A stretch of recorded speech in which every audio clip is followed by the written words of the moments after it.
Compartamos café, ideas y experiencias. Esto es Pensamientos de Café, un espacio donde dialogamos para educar a través del canal de YouTube de Mar Adentro México AC. ¿Qué tal, amigos y amigas de Pensamientos de Café?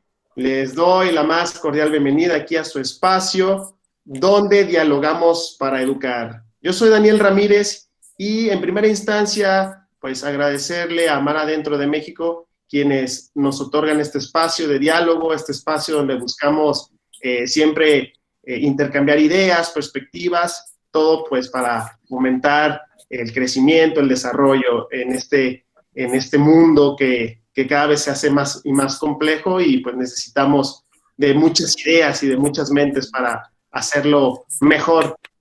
Quiero invitarles, por supuesto, a que nos sigan por redes sociales. Nos encuentran en Facebook y en Twitter como @maradentroac. En Instagram nos encuentran como @mar_adentro_mx. Y, por supuesto, invitarles a que se suscriban a nuestro canal de YouTube. Nos encuentran como Mar Adentro de México AC. Hoy tenemos un tema sumamente especial, por supuesto, no la excepción. La verdad es que hemos tenido episodios muy sustanciales, muy ricos en cuanto al diálogo. Y pues bueno, el café que tomaremos el día de hoy viene cargadito con un tema sumamente bueno. Hoy dialogaremos el tema, el rol de los maestros tras la pandemia de la COVID-19. Qué interesante, ¿no? Cómo las dinámicas sociales, culturales y, por supuesto, educativas se han transformado a partir de esta, pues lo voy a decir así como tal, por esta maldita pandemia. Pero bueno, el ser humano no deja de crear, no deja de innovar y por supuesto en la educación no es la excepción. Hoy nos acompañan grandes invitados e invitadas, sobre todo porque son personas que están sumergidas en el ámbito de la educación 100%. Entonces, qué mejor que personas que están dentro del campo de acción como tal. Entonces, pues, sin mayores preámbulos, quiero darle la bienvenida a Esmeralda Martínez Becerra. Ella estudió la licenciatura en Relaciones Internacionales en la Universidad de Guadalajara. Ella es oradora y debatiente. En Mar Adentro, por supuesto, alguien de la casa, ha participado como juez del torneo de debate SEG y como coach del equipo del Instituto Líderes del Siglo en el torneo de debate clásico. Ella fue nominada como coach destacado en el torneo de debate clásico del 2019, o sea, un par de años. Esmeralda, bienvenida, ¿cómo estás? Muy bien, muchas gracias y pues agradecida con la invitación porque el tema es sumamente relevante, ¿no? En este contexto. Totalmente de acuerdo contigo, Esmeralda, ya empezamos bien. Perfectísimo. También nos acompaña Pablo Sayas. Él es estudiante de gestión pública en el ITESO, es humanista egresado del Colegio Cervantes Costa Rica, aficionado de la literatura y la filosofía y, por supuesto, debatiente y orador desde la preparatoria. Pablo, bienvenido, ¿cómo estás? Muy bien, como en casa, trabajando en ámbitos de mar adentro. Perfecto, tal cual. Pues ahora sí que como pez en el agua. Bien, escuchamos también a Paulina Patiño. Ella es estudiante, ex participante del torneo SEG de Mar Adentro. O sea, pura personalidad de la casa. Ella era capitana de su equipo de debate y actualmente coordina un grupo de apoyo a niños con problemas en sus hogares. Paulina, bienvenida a casa, ¿cómo estás? Muy bien, muy emocionada de que me invitaran a participar. Bueno, la emoción es para nosotros de que estés aquí en tu casa en Pensamientos de Café. Por último, tenemos a el profesor Juan Manuel Quesada. Él es licenciado en Mercadotecnia por la Universidad Lanspiac, es licenciado en Criminología y Criminalística por la UPAV, Campus Guadalajara. Cuenta con diplomados en Relaciones Humanas, Comunicación, Ventas, por el Aula Virtual Empresarial del Tecnológico de Monterrey, Campus Guadalajara. Actualmente se desempeña como docente de la carrera de Criminología y Criminalística en la UPAV, Campus Guadalajara. Socio y asesor en PMS de Occidente, fundador del Sindicato Independiente de Trabajadores del COBAEG y miembro de la Sociedad Internacional para la Innovación Científica y Tecnológica en la Educación. También es fundador de Paladines Ciencia, Oratoria y Debate, asesor de discurso e imagen para distintos candidatos a puestos de elección popular, que también tenemos ese tema muy calentito, ¿verdad, profesor? Así es. El 2002 del equipo de debate de Cobaeg, Guadalajara, plantel 11, y es coach destacado del torneo SEG en 2018 por Mar Adentro de México. También, pues, miembro de la casa. Profesor, ¿cómo está? Así es, muchas gracias, Eduardo. Contento de estar con todos ustedes y como por aquí lo mencionaron, pues me siento en casa. Muy contento de estar participando. Excelente, pues bueno, como lo mencioné, nuestro tema de hoy es el rol de los docentes tras la pandemia de la COVID-19 en todo el ámbito educativo. Veremos qué ideas, qué estrategias, qué desafíos, qué retos se enfrenta pues los docentes, propiamente los docentes, y haciendo esta doble perspectiva, tal cual del docente, pero también de los estudiantes que son partícipes en esta problemática. Sin embargo, les invito a que me acompañen a que veamos esta primera cápsula para poder tener un contexto y un punto de partida y poder iniciar este diálogo tan rico. Enseguida regresamos. En este momento histórico en el que atravesamos por una pandemia, el rol docente en el proceso de transición hacia los modelos híbridos o semipresenciales consiste en recuperar los aprendizajes adquiridos por las personas que se forman en las aulas en el periodo de confinamiento o aislamiento social. Esto implica también dejar de lado la idea de que fue un lapso de tiempo perdido. Cada estudiante en sus diversos contextos obtuvo herramientas, conocimientos y habilidades que permitirán al personal docente potenciar sus capacidades. La labor docente, por tanto, se encuentra ante una oportunidad histórica de transformar de manera profunda la educación, combinando las estrategias y metodologías que nos ofrece la educación en línea o a distancia con aquellas estrategias y metodologías de la educación presencial que poco a poco se encamina a la normalidad. Volvemos y pues tenemos este tema tan interesante, pues es muy vigente, está sucediendo en estos momentos, la educación en línea, todo tiene que transformarse, las dinámicas tienen que transformarse y bueno, vamos aprendiendo sobre la marcha. Profesor Juan Manuel, cuéntenos desde su perspectiva, ¿cómo ha enfrentado estas transiciones? ¿Cómo ha enfrentado estas nuevas dinámicas? De la noche a la mañana le dijeron, va a tener que dar clases en línea. Todo en línea, va a posicionarse frente a una pantalla y tendrá que dar sus clases. ¿Cómo ha sido su experiencia a lo largo de ya un poco más de un año? Cuéntenos.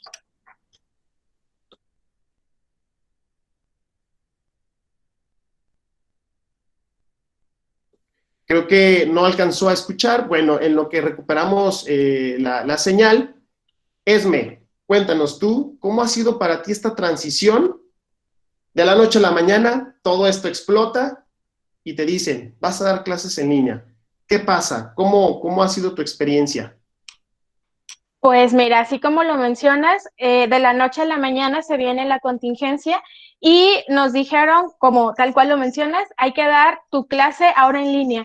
Entonces, si como alumno es un reto, como docente yo me atrevería a decir que se vuelve gigantesco este reto, porque todo este material que tú ya tenías preparado, todas tus clases, las dinámicas, ahora tienes que adaptarlas a medios digitales y a lo mejor habremos algunos docentes que igual por la edad se nos hace un poco más fácil adaptarnos a los medios digitales, pero también me tocó ver el caso de compañeros docentes que les cuesta un poco más la tecnología y adaptar toda tu clase, tu material de un día para otro a darlo en línea sí fue un reto complicado, ¿no? En mi caso, el mayor reto es cómo voy a poder desarrollar una clase en línea manteniendo o tratando de mantener esta interacción con el alumno, porque no sirve de nada que yo me ponga a grabar a lo mejor un video o que les mande el material si el alumno van a tener dudas y va a ser como más complicado, ¿no? Poderlas resolver. Entonces ese fue un primer como gran punto para mí. ¿Cómo haces una clase que sea interactiva? ¿Cómo haces una clase que sea dinámica y atractiva para el alumno de la noche a la mañana? Era uno de los principales puntos que me preocupaba. Sí fue complicado al principio la transición a una clase completamente en línea, cuando estábamos acostumbrados, al menos en mi caso, que doy las materias de TLR, literatura, historia de México, el taller de debate, adaptar todas estas materias a un proceso en línea fue complicado al inicio. Cómo interesar a tus alumnos y que no sientan que solo les estás mandando el material y no tienen este respaldo del docente, ¿no? Fue uno como de los primeros puntos a trabajar. Creo que como docente era como la gran pregunta, ¿no? ¿Cómo doy una clase en la que yo sienta que el alumno sí está aprendiendo? Y otro de los retos que me enfrenté en particular, te lo comparto, la población de los alumnos a la que yo me dedico son chicos de escasos recursos. Entonces, yo tengo alumnos que ni siquiera tienen acceso a veces a internet o comparten una computadora para 5 hermanos, 4 hermanos. Entonces, realmente fue un reto muy grande. Yo creo que este es el principal como problema o reto grande que te enfrentas, ¿no? Adaptar una clase sumamente rápido y tratar de pensar en las necesidades de tus alumnos, en los que a veces ni siquiera pueden tener acceso a internet o a una computadora. Sí fue algo complicado y también creo que requirió de mucha paciencia por parte de los docentes, de mucha comprensión y me atrevería a decirlo como hasta un acto de fe, ¿no? Creer cuando el alumno te dice que no se pudo conectar, que no pudo entregar la tarea porque no pudo acceder a una computadora.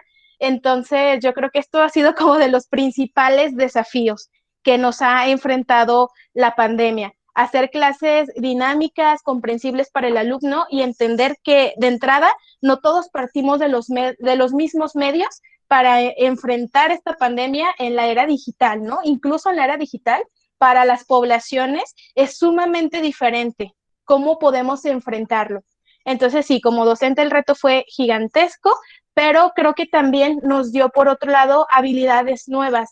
Y yo creo que nos abrió un panorama de enseñanza también, de ser un poco más interactivos con los alumnos.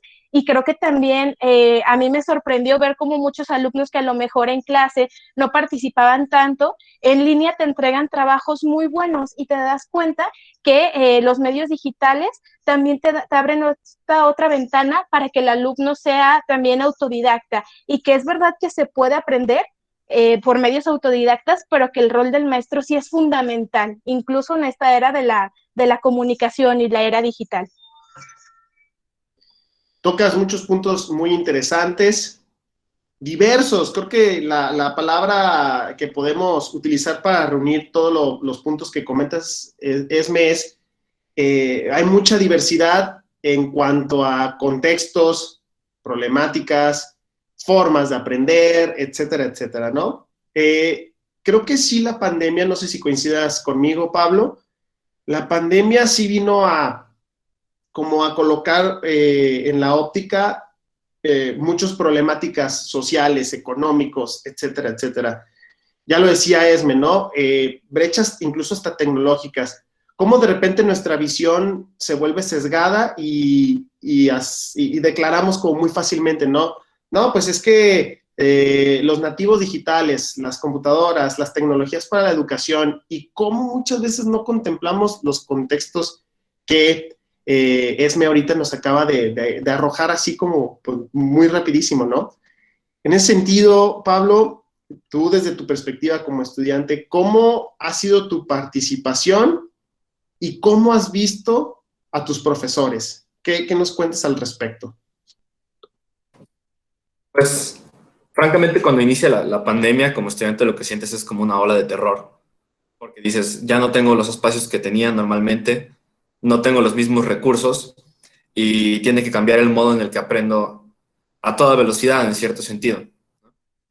Personalmente yo quizás no lo tuve tan difícil como algunos otros de mis compañeros, en parte porque tenía como algo de experiencia con la autoenseñanza, en parte por el debate, en parte por proyectos personales.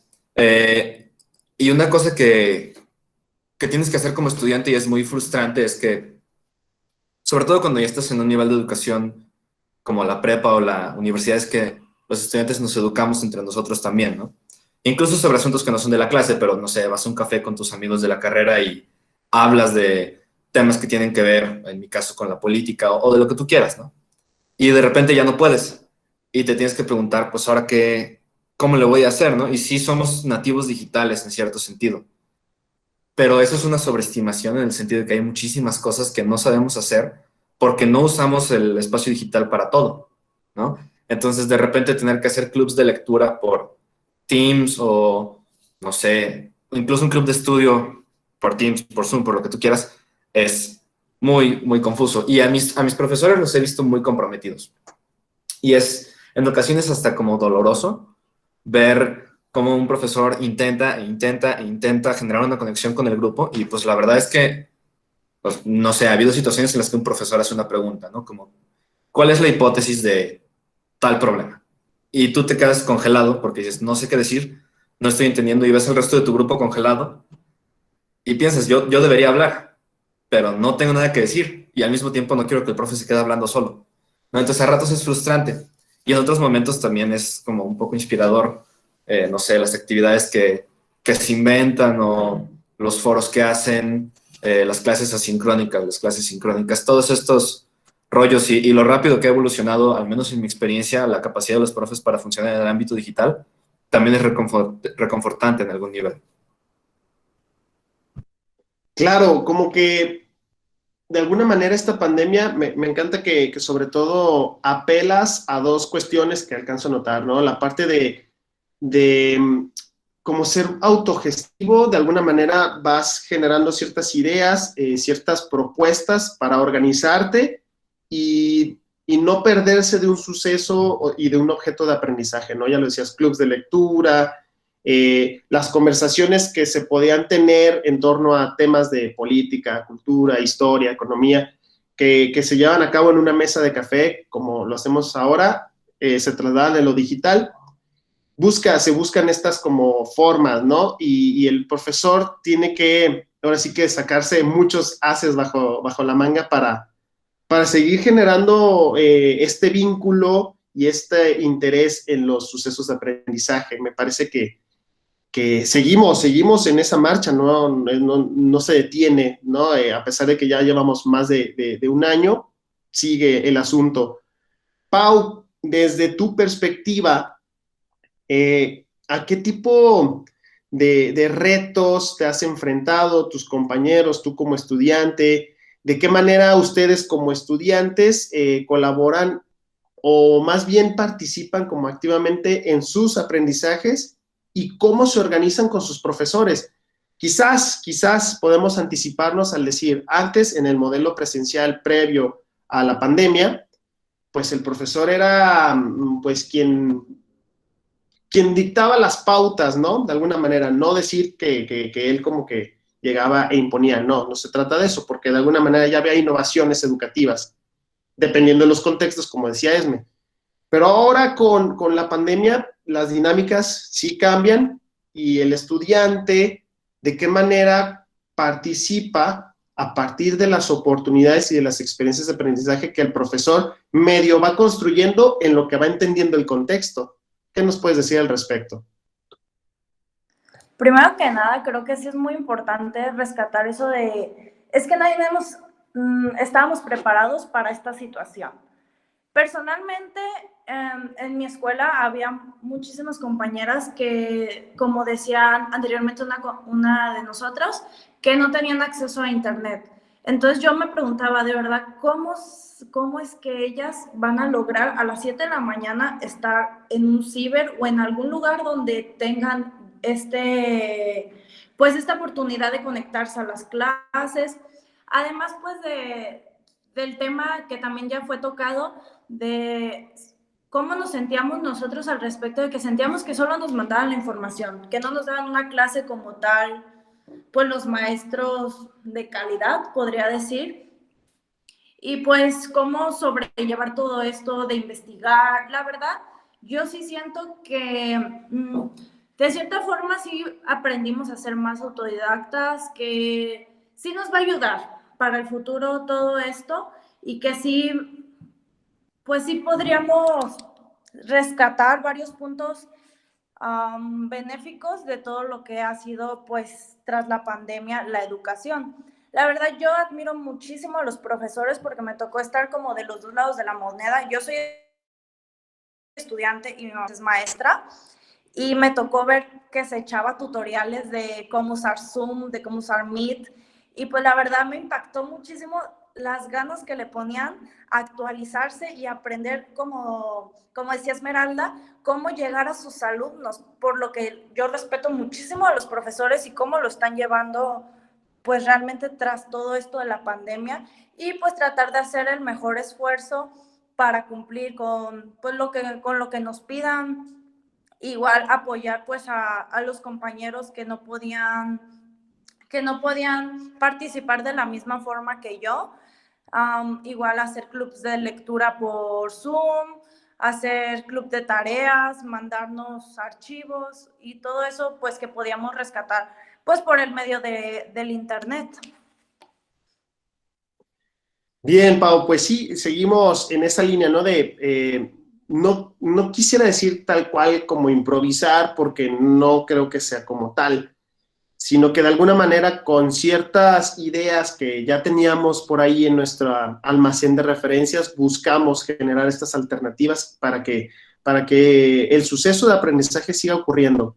Algo que me llamaba mucho la atención que abordaba Pablo y Esme, estas cuestiones pues tecnológicas sobre todo, y estas cuestiones como de la habilidad en el manejo. Sin embargo, profesor Juan Manuel, ¿qué pasa ahí? Ya usted como el profesor, la figura, ¿qué pasa con el contacto humano a través de estos medios? Creo que ese es, podemos decir, las brechas económicas, las desigualdades, la falta de recursos. Y ahora vamos al sentido humano, a la fibra humana como tal. A través de todo este año y un poquito más, desde su experiencia propia y con sus colegas, ¿cómo ha sido para usted este reto humano? ¿Cómo mantener a los estudiantes despiertos, interesados, sensibilizados, entre otros aspectos? ¿Qué nos dice al respecto, profesor?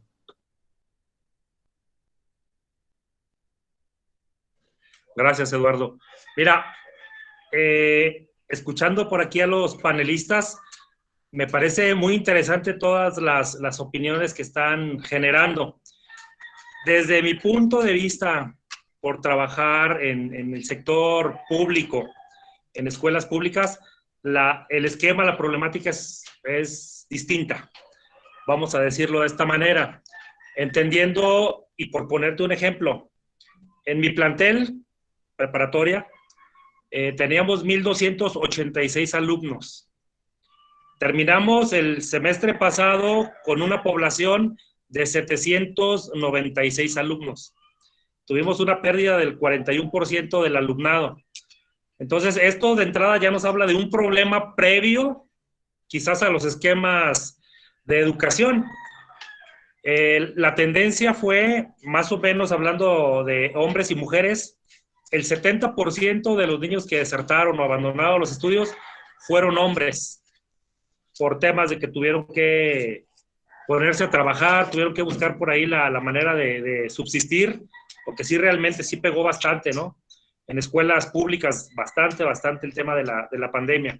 Y el 30% de ellas fueron alumnas, fueron niñas. Entonces, ahí un poquito nos da a entrever la problemática de origen, ¿sí?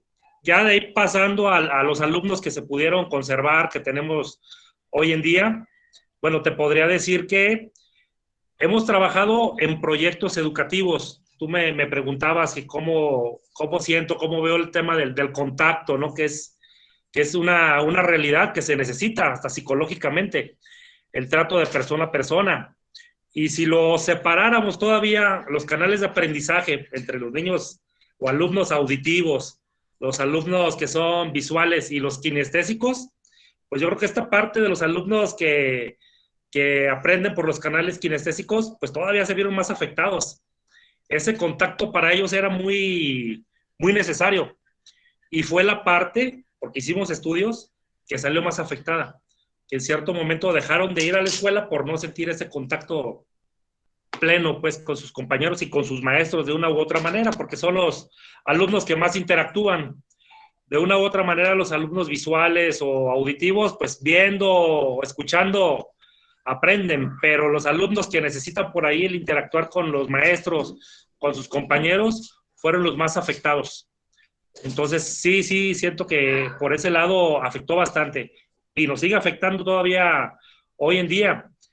Yo en las intervenciones que he tenido por ahí con mis compañeros, les he comentado que debemos de trabajar en proyectos que sean vinculantes a los tiempos que vivimos, a los tiempos de la pandemia. Por ejemplo, el entender la pandemia desde el punto de vista social, que es el área en la que yo trabajo, y podemos involucrar a las ciencias experimentales de una u otra manera, ¿no? Lo que era la sociedad, lo que era el mundo antes de la pandemia, lo que es la pospandemia, y hacer proyectos integrales que nos permitan, en todas las materias, en todas las áreas, caminar hacia un mismo rumbo.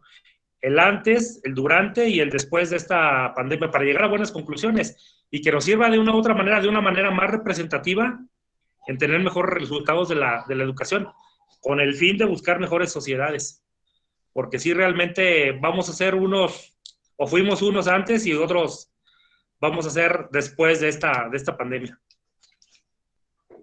Coincido con usted, profesor. Definitivamente sí, sobre la marcha, sobre este camino empedrado, tenemos que buscar estas alternativas y me parece clave este aspecto de generar proyectos integrales, dejar de ver las disciplinas como algo separado.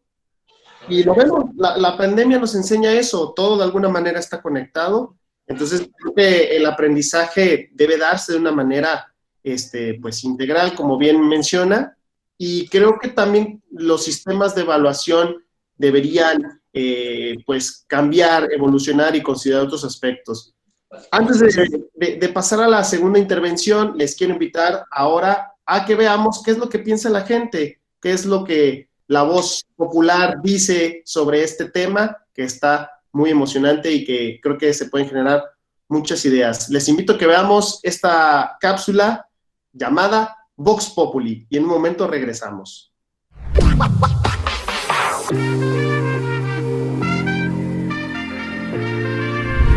Principalmente debemos entender que los maestros son nuestros guías en este proceso de aprendizaje y desafortunadamente no todos tenemos el hábito de investigar de manera autónoma por nuestra cuenta, entonces ellos estuvieron ahí para apoyarnos y creo que después de esta crisis de la pandemia pues vamos a valorar más todo lo que hacen por nosotros. Motivación y empatía, además de hacer al alumno responsable de esta autogestión en la consecución del conocimiento, pero principalmente acompañamiento y comprensión.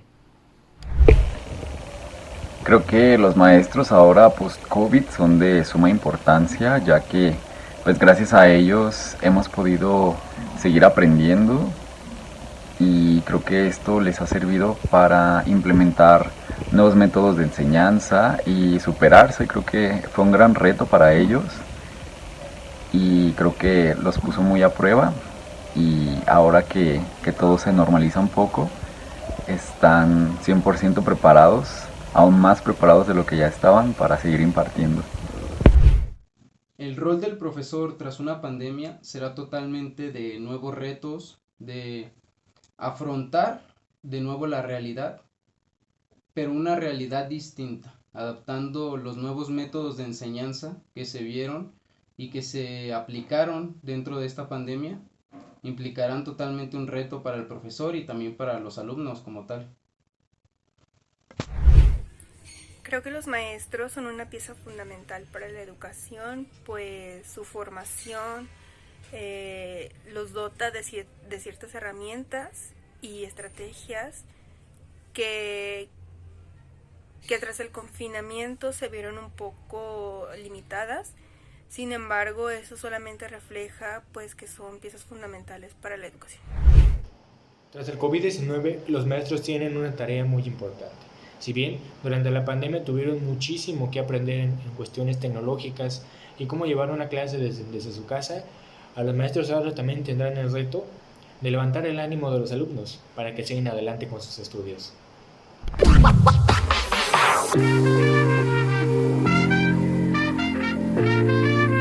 Bien, volvemos, muy interesante lo que comenta la gente, las ideas que también, pues la gente en realidad tiene, porque pues por supuesto todos construimos de alguna manera el suceso educativo.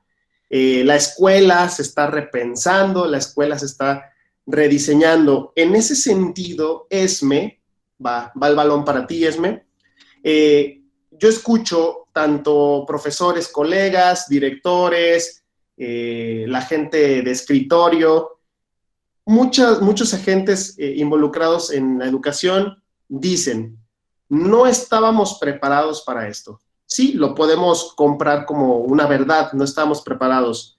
Para una pandemia no. Sin embargo, creo yo, no sé si tú coincides conmigo, había capacitaciones en materia de tecnología educativa e innovación educativa.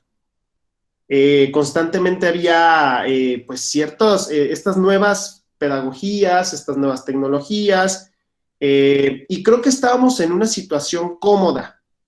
Nunca pensamos, precisamente, para esto sí no estamos preparados, nunca pensamos que iba a haber una pandemia. Pero creo que sí había esfuerzos por ciertas instancias de capacitarnos, de tenernos actualizados, y había como una especie de resistencia. ¿Por qué crees que, bueno, no es como que estuviéramos preparados al 100%, pero creo yo que sí pudimos haber estado mejor en cuanto a las estrategias, a las didácticas y a la forma de ejercer la docencia, utilizando tecnologías y utilizando otros recursos? De verdad, ¿no estábamos preparados o no quisimos estar preparados? Pues mira, respecto a este tema que tocas me parece muy interesante porque es cierto que había ya capacitaciones a nosotros como docentes para que implementáramos a lo mejor algunas plataformas, por ejemplo, el trabajo con plataformas, y se intentaba que fuera un trabajo complementario. Sin embargo, creo que esta cuestión de que no estábamos preparados estaba más encaminada a que algunos profesores sí utilizábamos las herramientas digitales, pero como algo complementario a la clase presencial que se daba. Creo que esta cuestión de no estar preparados se refiere a que no estábamos preparados para adaptar completamente el trabajo del aula al trabajo digital. Sí había, por ejemplo, algunas plataformas que ya se manejaban como complementarias, algunas páginas muy buenas educativas para poner a lo mejor un video interactivo de 3 minutos en tu clase, ¿no? Que explicara con dibujitos el tema de una manera breve. Entonces creo que sí estaban estas herramientas, sin embargo creo que realmente el gran conflicto fue que no estábamos preparados para adaptar completamente de un día para otro la clase que das en el aula a los medios digitales. Eso por un lado. Por otro también creo que no todas las escuelas, ya sea a nivel secundaria, preparatoria, tienen los mismos medios para hacerlo. Hay colegios que sí cuentan con pizarrones interactivos, con una pantalla en el aula que te permite tener como estas tecnologías, ¿no? Más integradas, y hay también escuelas, también en el lado, por ejemplo, de las públicas que nos comentaba el profesor, que a veces ni siquiera tienen marcatextos, por ejemplo, o marcadores para el pizarrón, que es muy difícil realmente trabajar con el poco material que hay, y va a ser todavía más complicado adaptar estas cuestiones de tecnología. Nos decían en alguna ocasión por experiencia de un compañero docente, ¿a mí de qué me sirve enseñarle a mis alumnos a que puedan programar a lo mejor una página web si ninguno tiene computadora en su casa? O ninguno tiene el programa, o aquí no podemos costear el programa para enseñarlos a programar, ¿no?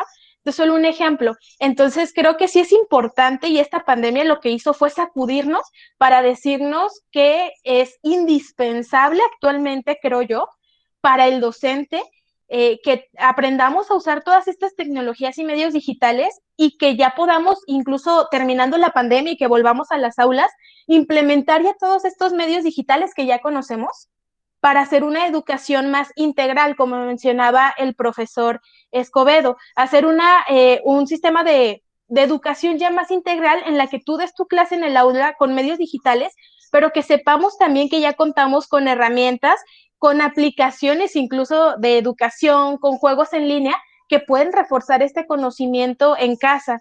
Entonces yo creo que a veces más que no querer estar preparados también partía de este hecho de que nunca se pensó, creo yo, implementar la educación en línea por completo, ¿no? Más bien como complementaria, pero nunca así como nos sucedió con la pandemia. Esto parece como una película de terror dividida en diferentes partes, ¿no? Parte 1, parte 2.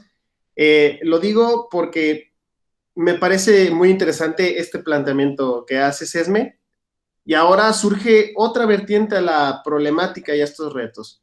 Pasa un año y fracción, y apenas estábamos ya como que entendiendo estas modalidades, estas formas, estas herramientas, estas dinámicas, estos proyectos que decía el profe Juan Manuel.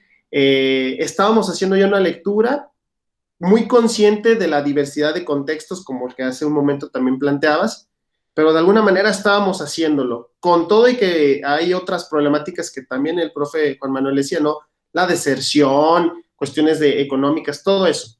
Pero ahora hay ciertos, ¿cómo decirlo? Ciertas, como un empuje hacia ya regresar a la presencialidad, pero el contexto a mí me parece, salvo su mejor opinión, todavía no estamos listos. Por lo tanto, se está impulsando un modelo híbrido, cuando ya medio estábamos acostumbrados a lo que ya estábamos generando. Pablo, estudiantes, profesores, ¿cómo crees tú que sería un modelo híbrido? ¿Sí sería lo adecuado? ¿Tú crees que el profesor deba seguir enseñando 100% en línea con quienes puedan, a pesar de la diversidad de contextos?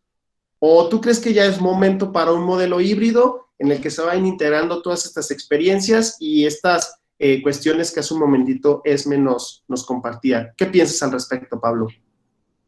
¿Un modelo híbrido será? Pues, en mi opinión, no hay absolutamente nada que pueda justificar arriesgar la vida de una persona, ¿no? Yo diría que en el caso ideal lo que haríamos es esperar hasta que todos estén vacunados. Pero hay ciertos factores que hay que considerar, como que los niños son menos vulnerables al coronavirus. Incluso entonces luego consideras tú, bueno, ¿y qué pasa con sus papás y sus abuelos? Que pues, están en contacto con ellos, ¿no? Me parece a mí que aún no es momento de un modelo híbrido. Sin embargo, sí pienso que un modelo híbrido es a lo que tenemos que apuntar.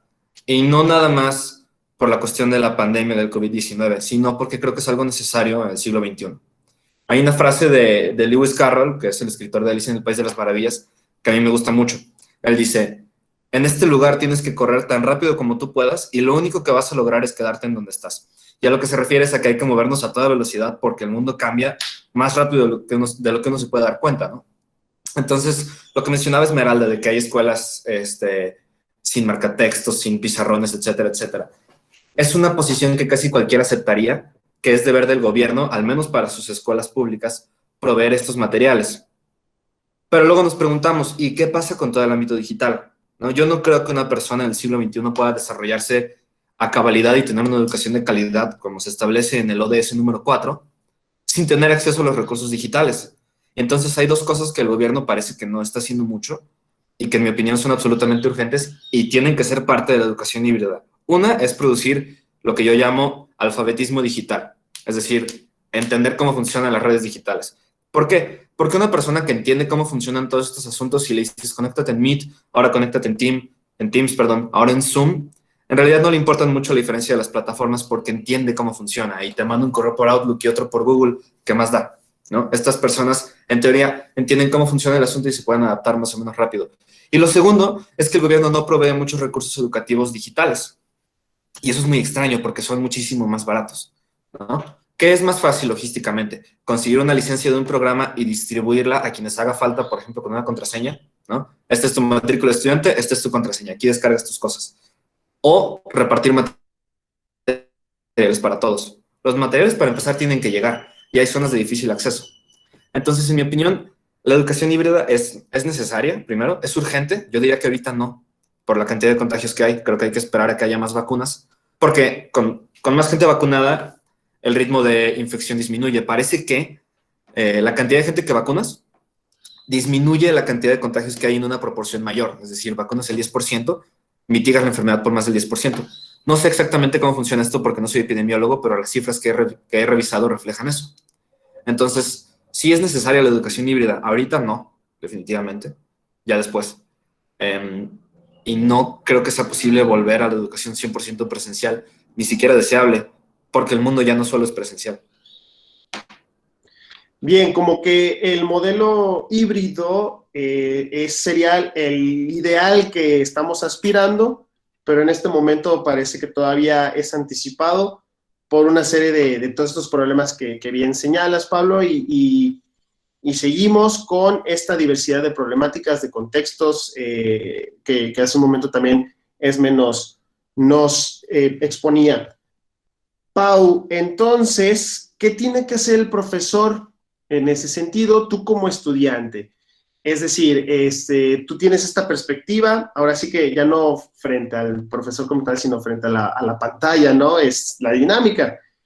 En ese sentido, pues vemos cómo ciertos sectores efectivamente están como ya la presencialidad, los jóvenes, los niños están desarrollando estos problemas, ¿no? Psicosociales, emocionales. O sea, tenemos toda esta problemática que está muy, pues, efervescente. Pero lo que dice Pablo también es cierto, no es arriesgado todavía cuando no hay todavía pues un programa de vacunación fija, una población ya con su salud, pues bien, pues con una salvaguarda, ¿no? De esta parte de la salud. Entonces, desde tu perspectiva como estudiante de educación superior, porque hay que pensarlo en todos los niveles, el maestro hacia dónde se tiene que mover. Seguimos en línea, modelo híbrido, se promueve la autogestión, el rol del docente desde la perspectiva del estudiante, ¿cómo tendría que ser? Bueno, personalmente yo creo que lo que deberíamos de hacer todos, no solo los profesores, sino que también los estudiantes, es verlo como una oportunidad de crecer, de seguir aprendiendo, de seguir viendo distintas maneras en las que podríamos educarnos.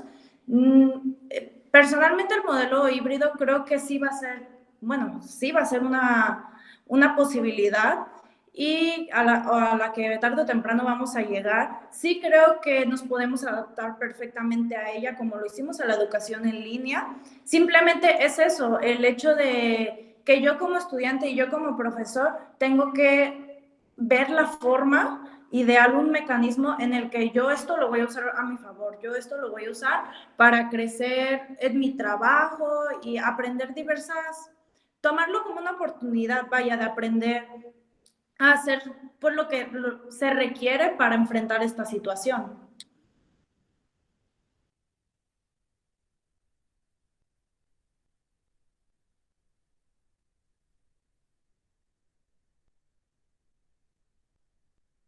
Estás en mute, Eduardo. Gracias, sí. Decías, Pau, algo muy interesante, lo de oportunidades de aprender. Eso me parece extraordinario, ¿no? Insisto, tenemos una lectura, estamos entendiéndolo, entendiendo el propio contexto familiar, social, pues escolar. Oportunidades de aprender, lo conecto con una idea que hace un momento decía el profe Juan Manuel, algo de los estilos de aprendizaje, ¿no? Profe Juan Manuel, en ese sentido, pues sí, los estilos de aprendizaje pues están ahí, yo podré ser más visual, podré ser más auditivo, poder ser más kinestésico, pero el contexto y estos modelos en línea o en híbrido pues nos orillan a reinventarnos como personas. ¿Será que en esta ocasión los alumnos, con todo y que tengan algún estilo de aprendizaje como muy ya dominado, kinestésico, auditivo, todos estos canales de aprendizaje, no será un momento para que ellos mismos también se reajusten y digan, o exploren estas otras alternativas? ok, yo soy kinestésico, pero por el contexto ahora tendré que aprender de otra manera, ¿no? En ese sentido, el profesor, ¿qué papel tiene en estas como reorientaciones al decir, sí eres kinestésico, sí aprendes de esta manera, pero ahora se te requiere de otras formas? ¿Cómo el profesor puede actuar en ese sentido? Sí, mira, Eduardo, muy interesante la pregunta y casi estás dando la respuesta. Es un estado de conciencia, realmente, porque tiene que tener un punto de partida, ¿sí? Esto parte de una necesidad. Esta necesidad es que tenemos que reinventarnos, tanto docentes como alumnos, pero sí parte de lo que tú mencionabas, del docente, ¿no? ¿Qué tanto el docente es capaz de motivar, de hacer consciente al alumno? Primero de los canales de aprendizaje, porque uno tiene muy claro en sus alumnos cuáles son los canales por los que se desarrollan de una mejor manera, por los que aprenden de una manera mejor o más efectiva. La segunda es el platicar con ellos, el convencerlos de que los tiempos actualmente, pues sí requieren el que dejen un poquito de lado ese canal de aprendizaje tan marcado, ¿no? Cuando uno platica con nuestros alumnos, y bueno, los que por aquí se dedican a la educación, sabemos que cuando un alumno te dice, es que lo veo complicado, profe, lo miro como que no entiendo, es un chavo totalmente visual. Esas señales que te dan los alumnos, si tú eres consciente en ese momento de hacérsela sentir, dices, caray, pues tiene razón el profesor, ¿no? Porque ya me ha sucedido. Soy totalmente visual, o sea, mi canal es totalmente visual y él me está haciendo consciente de que hay otros canales de aprendizaje. El cómo los vamos involucrando, ahí es donde tenemos nosotros que tener ser atinados, ¿no? En qué momento, hasta en qué tipo de materias, porque hay materias que se prestan también para ciertos canales de aprendizaje. No todos la historia, por ejemplo, o sea, pues es prácticamente kinestésica, auditiva la historia, ¿no? Tienes que contar historias, tienes que hacerlo sentir, vivir el tiempo pasado. Entonces, ahí yo creo que el maestro tiene que buscar alternativas, o tenemos que buscar alternativas para ahora sí que ser muy atinados, pero yo parto de un estado de conciencia, ¿sí? Porque esto va cambiando. Hablabas ahorita de lo híbrido que debería ser ya la educación, y por aquí atinadamente te mencionaba que primero la salud. Entonces, ese es un estado de conciencia, ¿sí? Pero sí vamos a ir mutando hacia un estado híbrido, que es el siguiente paso. O sea, de eso no vamos a escaparnos. Y si lo hacemos de una manera, incluso con cierta pedagogía, yo creo que nos ayudaría bastante para poder lograr los objetivos. Y también hablando de objetivos que no han cambiado, ¿eh? O sea, sí estamos aquí un poco polemizando con el tema de las problemáticas, de qué tienen que hacer los docentes, qué tienen que hacer los alumnos, pero los planes de estudio, la Secretaría en este caso, no los ha cambiado, ¿eh? No los ha adaptado a la pandemia, y es algo que por ahí ha quedado de lado. Mucha responsabilidad en esto tiene también la Secretaría de Educación en modificar esos planes de estudio, entendiendo la situación de salud que se vive. Eso se relaciona de cierta manera con otras palabras claves que mencionaba, profesor, la problemática de raíz, ¿no? Una política pública educativa debe rehacerse desde fondo para poder, pues, considerar estos panoramas que ya todos y todas están colocando sobre la mesa. Pues prácticamente ya estamos, pues, llegando como al final, pero hay un tema que me gustaría abordar. Sí, el eje central es el rol del docente, cómo tiene que entender la diversidad de contextos, carencias tecnológicas y muchas otras, ver las alternativas, implementar estos modelos, generar estados de conciencia para que el aprendizaje no se encasille en un solo canal, sino que sea holístico el asunto. También hay otro aspecto que eso puede pues dar como buenas opciones, el aprendizaje basado en proyectos, que decía hace un momentito el profe Juan Manuel, que eso integra pues muchas disciplinas. Antes de casi cerrar el programa de hoy, que hay mucho jugo, hay que abordar algo importante, el estado de salud física y mental del profesor. Esme, en ese sentido, ¿qué recomiendas? ¿Qué opinas? ¿Cómo está el profesor emocionalmente y psicológicamente actualmente?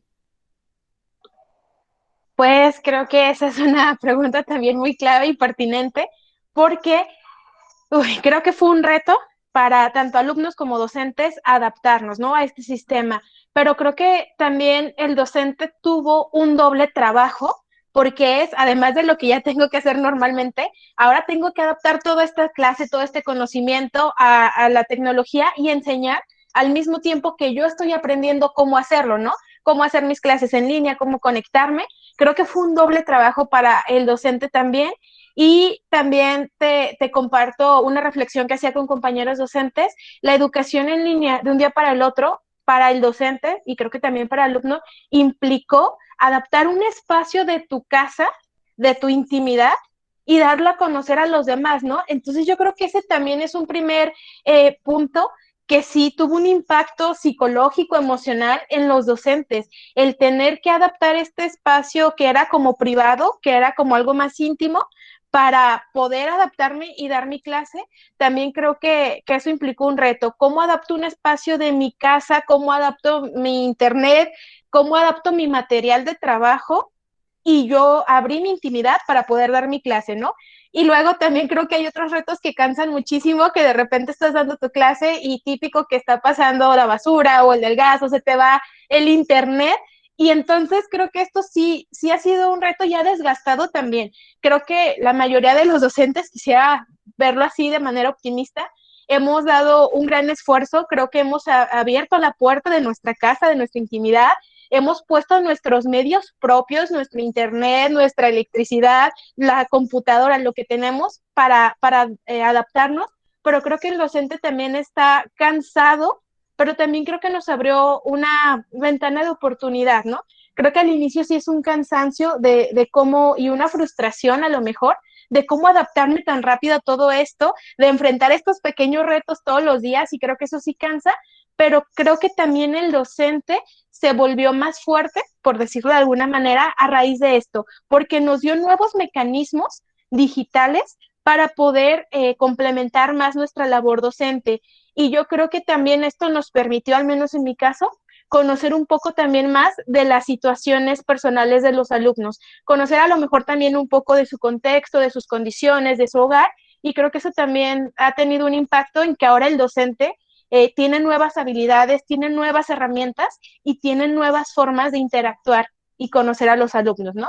Si me lo preguntas si es cansado o un poco agotador y a veces como un poco abrir tu intimidad, es complicado, pero también creo que nos dio esta brecha, ¿no?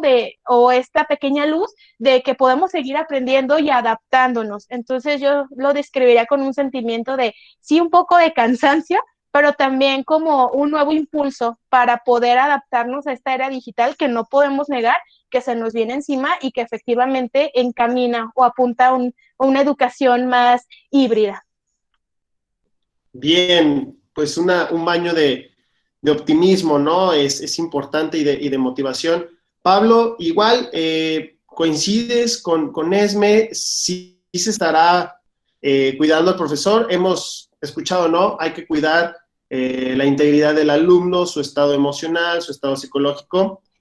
¿Y quién se hace cargo de los profesores? ¿Será que estaremos, mantendremos este optimismo? ¿Será posible el modelo híbrido y estas estrategias en cuanto a un aprendizaje basado en proyectos, esta visión holística de la educación que integre los saberes y las disciplinas? ¿Será que eso podrá alivianar el estado del profesor? ¿Coincides? ¿O será todavía más grande el reto? Pues creo que es difícil saber qué tanto se está cuidando el profesor, al menos desde afuera o como alumno. Pero sí sé que yo no he visto que se haga mucho por ellos. Y creo que es algo peligroso, en el sentido de que los profesores son vistos como servidores, lo cual pues, correcto, ¿no? O sea, la educación es una causa noble y en ese sentido sirves a la causa. Pero al momento de adaptarnos como Estado y como sociedad, parece que es más importante que el sistema siga funcionando que pensar en quiénes lo conforman, ¿no? Porque a final de cuentas, tanto estudiantes como profesores podemos ser vistos como engranes. Es decir, el profesor es uno dentro de un proceso educativo enorme y el estudiante está ahí para convertirse en un profesionista a final de cuentas, ¿no? Entonces yo creo que no se los está cuidando tanto y creo que se los debería cuidar mucho más. Incluso como estudiante es difícil pensar en esta cuestión de cómo les regreso el favor a mis maestros, ¿no? Porque te pones a pensar qué les puedo enseñar a propósito, porque yo sé que los maestros aprenden de sus alumnos, pero no es que como alumno tú llegues y digas, hoy le voy a enseñar algo a mi profe, ¿no? Entonces, pues no sé, yo creo que se podría hacer más y creo que tiene que ver con los vínculos sociales, que es muy importante poner al frente de todo, en todos los ámbitos, ¿no? Porque al final de cuentas, pues la sociedad es una comunidad, ¿no? Y estamos aquí porque tenemos algún grado de estima por los otros, ya sea hipotético o real. Es decir, yo no conozco, no sé, no tengo mucha estima por nadie que viva en Quintana Roo porque no los conozco realmente, no tengo conocidos ahí. Sin embargo, los estimo porque somos parte de la misma nación. Ese sentimiento de estima debería extenderse a todas partes y debería ir de adentro hacia afuera. En ese sentido, creo que las comunidades educativas tienen que poner en el pedestal más alto el hecho de que los profesores tienen grupos, ¿no? Y los alumnos tenemos una especie de relación de hermandad y tenemos que tener un sentido de agradecimiento hacia nuestros maestros que sea muy fuerte, ¿no? Y pues yo creo que eso sería como la clave para cuidar tanto la salud de los maestros como la de los alumnos. Creo que es un solo remedio para ambas, al darnos cuenta de que somos personas, ¿no? Que estés en una escuela pública o privada, un profesor no es alguien que trabaja para ti, sino contigo. Y que tú como alumno no eres alguien que esté beneficiándose del profesor para ti. Es decir, no estudias para conseguir un sueldo después, sino para servir a tu sociedad. Ese es el punto de convertirse en un profesionista, en mi opinión. Y yo creo que teniendo eso en mente es como podemos generar un ambiente que sea al menos psicológicamente mucho más sano. Esa es la solución que yo veo. Rescatar el sentido de comunidad y de unidad. Sentido de comunidad y muy interesantes aportes, y me agrada que colocas en el mismo nivel horizontal, que así tiene que ser, por lo menos desde mi perspectiva, profesores y estudiantes, ¿no? Dice Pablo algo muy importante, darnos cuenta de que somos personas. Esto a mí me remite al siguiente pensamiento. Pues tristemente, la pandemia nos recuerda o como que nos hace caer en cuenta que sí, somos personas, somos seres humanos. Lamentablemente la distancia y la educación en línea nos despierta este sentido humano, ¿no? Nos recuerda que debemos generar mayor empatía, ¿no es así? ¿Coincides con esta idea de que la educación en línea nos llegó a humanizar? Porque estamos tomando esta diversidad de contextos que, por ejemplo, nos decía Esme, ¿no? Le abro las puertas a mis estudiantes y ya son partícipes de estos paisajes sonoros, ¿no? El del pan y el de la basura y luego ya vino el gato y luego ya me habló mi sobrino y entonces eso nos recuerda que somos humanos, ¿no? Y que debe generarse un sentido de empatía y por ende un sentido de comunidad, como dice Pablo. ¿Coincides con esa idea? Sí, coincido totalmente, solo que creo que es algo que debería de fomentarse más porque creo que aún no hemos alcanzado como pues el nivel de empatía, quizás podría decirlo, necesario, ya que no, sí, la verdad la mayoría de los estudiantes sí nos hemos puesto a juzgar a nuestros profesores por cómo han llevado pues toda esta situación. Entonces creo que es algo que también deberíamos de fomentar porque no se ha hecho lo suficiente. Sí creo que ha mejorado bastante en cuestiones de que pues hemos apreciado de cierta forma más y valorado lo que era estar en un salón de clases, pero pues creo que se podría reforzar aún más ese punto específicamente de la empatía, ya que no, pues sí, como lo dije anteriormente, nos hemos puesto a juzgar a un grado quizás que no se lo merecen a los profesores y a los docentes que pues simplemente están haciendo su mayor esfuerzo por sacar esta situación adelante.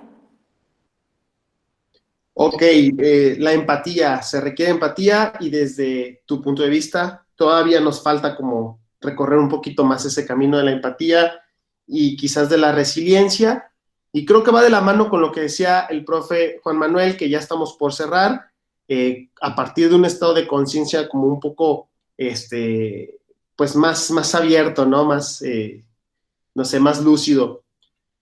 La voz de los profesores, mi estimadísimo colega Juan Manuel, ¿qué requiere el profesor para estar lo mejor que se puede estar en este contexto? Para salvaguardar también su salud emocional, psicológica. Hable por todos los profesores. ¿Qué necesita el profesor? No, pues mira, este ejercicio que estamos llevando hoy a cabo podría ser, o creo que representa mucho de lo que se necesita, ¿no? Esa intercomunicación entre alumnos, maestros, que de una u otra manera muestren ese interés por un punto de vista, por algunas situaciones que cada uno en las áreas de convivencia o en las áreas de trabajo que tenemos, pues podemos dar como experiencia. A final de cuentas es lo que enriquece. La información tiene que fluir, las realidades ahí están. Entonces, ese es el punto de partida, una realidad para modificar en ciertos momentos ciertas conductas, para levantar la voz cuando se necesite, porque como lo mencionaron aquí, no estábamos preparados para una situación como esta. Hace un año exactamente, creo que se estaban cerrando por aquí las escuelas. Estamos prácticamente a un año de que se cerraron. Entonces, pues tuvimos información, ¿qué te gusta? Un mes atrás, de la pandemia en China. Al mes siguiente cerramos escuelas. Jalisco fue el primer estado en cerrar escuelas. Creo que fue por ahí el 17 de marzo. Y bueno, nos cambió la vida a todos. Y nos hemos tenido que adaptar con los recursos que hemos tenido. Que estos muchos o pocos recursos que hemos tenido, yo creo que tienen que sentar un precedente para las distintas plataformas, con los distintos actores que estén en la política, implementar políticas públicas que nos permitan, ahora sí que tener un ámbito educativo mucho mejor, ¿no? Lleno de opciones, de variantes, incluso en la educación, porque no deja de ser interesante la educación a distancia. A final de cuentas, fue una necesidad, fue un recurso, pero yo creo que ya llegó para quedarse. Entonces, yo creo que sí, los docentes, los maestros necesitamos capacitación, porque al menos a mí en el área de las tecnologías, pues no es lo mío realmente. No es lo mío, ¿no? Yo soy del área social y las tecnologías me han costado un poquito de trabajo, pero he venido también como mis alumnos aprendiendo, e incluso aprendiendo de ellos, como aquí lo mencionaron, ¿verdad? Pero al final de cuentas yo creo que contento por estos foros y bueno, agradecido por la invitación, Eduardo. Al contrario, profesor Juan Manuel, Pablo, Pau, Esme, pues creo que han colocado ideas muy interesantes. Escuchamos, ¿no?, el sentir de profesores y de alumnos, cómo al final de cuentas el rol del docente se mantiene firme como un estandarte que puede llevarnos a mejorar como personas, como sociedad, como comunidad, como lo mencionaba hace un momento Pablo. Nos tenemos que reinventar como docentes, como sociedad, pensarnos desde el sentido de la empatía, a partir de una mayor conciencia y ser más resilientes, ¿no? Yo puedo resumir esta interesante charla de café en estas 3 palabras, ¿no? Empatía, resiliencia y conciencia. Y claro, nos llevamos de tarea, pues, buscar otras alternativas de aprendizaje, no quedarnos en un solo canal de aprendizaje, generar comunidades de aprendizaje y generar otro tipo de dinámicas que en este momento, en este contexto, nos lo permita. Les agradezco muchísimo su tiempo, les agradezco que se hayan tomado un café conmigo y compartir sus perspectivas, sus sentires, sus experiencias. Y pues bueno, invitarles a toda la comunidad precisamente, sigamos alimentando a la comunidad, sigamos creciendo, sigamos desarrollando estas nuevas dinámicas.